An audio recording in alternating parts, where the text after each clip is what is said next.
They also get support from Russia, potentially, which you leverage sanctions in regard to. But I want to ask you about tariffs, because you were just in Canada this past week. China is Canada's second biggest export market, Mexico's third. In this ongoing trade back and forth the U.S. is having, isn't there a risk that China will ultimately be the winner? If it's too costly to deal with the United States, won't they benefit? Well, actually, China and Canada are involved in a mini trade war right now. In fact, the Chinese have imposed a bunch of tariffs, reciprocal or retaliatory tariffs on Canada after Canada imposed tariffs on them. So here's the way everyone needs to understand this, okay? The president rightfully believes that the balance of global trade is completely off kilter. For 30 or 40 years, we have allowed countries to treat us unfairly in global trade, much of it during the Cold War because we wanted them to be rich and prosperous because they were our allies in the Cold War.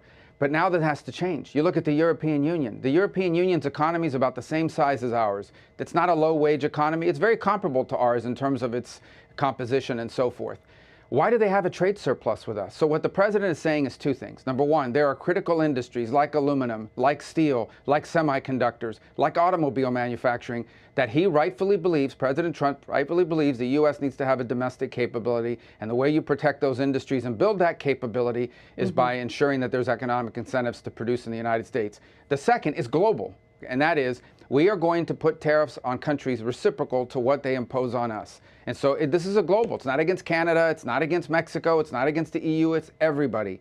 And then from that new baseline of fairness and reciprocity, we will engage potentially in bilateral negotiations with countries around the world on new trade arrangements that make sense for both sides. Fairness. But right now it's not fair. We're going to reset the baseline, and then we can enter into these bilateral agreements potentially with countries so that our trade is fair. What's not going to continue is, of course, these countries are upset. So this is all just about leverage to get bilateral, not North American free trade deals renegotiation? No, it's not leverage. It's fairness. It's resetting baseline fairness. And then from there, we can work on deals and so forth, because they'll have products we don't make. We have products they don't make. That's where trade works the best. It has to be free, but it has to be fair.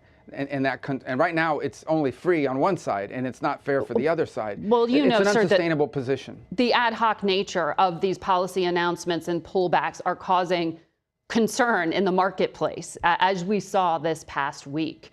So I heard you describe what seemed like a strategy to get to negotiations on a bilateral front. You also seem to negotiate, you say this was national security minded, but then we also see comments by the president of like 200% tariffs on champagne. That's not a critical industry for the United States. That seems more emotional. No, that's called retaliation. That's what happens in these trade exchanges. They're going to increase tariffs on, they already have high tariffs. They're going to add more to their tariffs, fine. Then we'll have to find something to, I mean, you tell me. I mean, Canada's going after whiskey and orange juice. In retaliation. You know, I mean, yeah, exactly. So that sounds pretty petty to me as well. So what's the difference? The point is, I get it. I understand why these countries don't like it, because the status quo of trade is good for them. It benefits them. They like the status quo. We don't like the status quo. We are going to set a new status quo, and then we can negotiate something, if they want to, that is fair for both sides. But what we have now cannot continue. We have deindustrialized this country. Okay, deindustrialized the United States of America. There are things we can no longer make, and we have to be able to make in order to be safe as a country and in order to have jobs. That's why we had a Rust Belt. That's why we've suffered all these important jobs that once sustained entire communities wiped out by trade that basically sent these factories, these jobs, this industrial capability to other places. That cannot and will not continue.